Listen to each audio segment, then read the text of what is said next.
our solute. And we also have some powder, food powder here.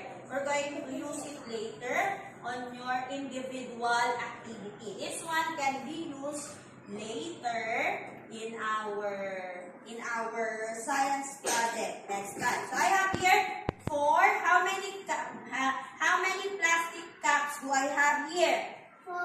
4. Okay, these are clean. Okay, these are clean. And I also have clean bottled water. What is this?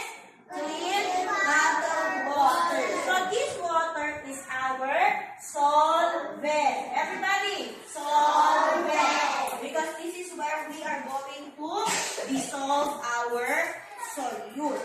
Okay, let's go. Let's see what will happen if we are going to, when we put our solute or our sugar into the water, what will happen? What changes it makes? Understand? Yeah. Understand? Yeah. Okay, we made a solution. It is, we put some water in the water and it dissolves. The sugar dissolves. Samay? Yeah. Yes or no? Yeah. Okay, does the color change? It changed color, yes or no?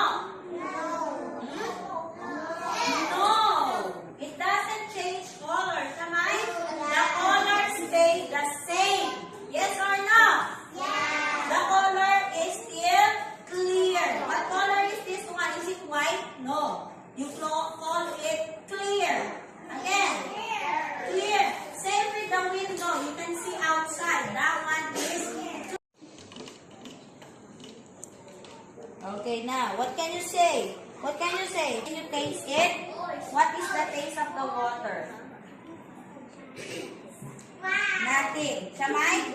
Yeah, there's nothing. How about this one? The one that... Okay. Kat said that the water without the sugar, it tastes nothing. It's tasteless. My mom tastes. Okay? But, how about this one?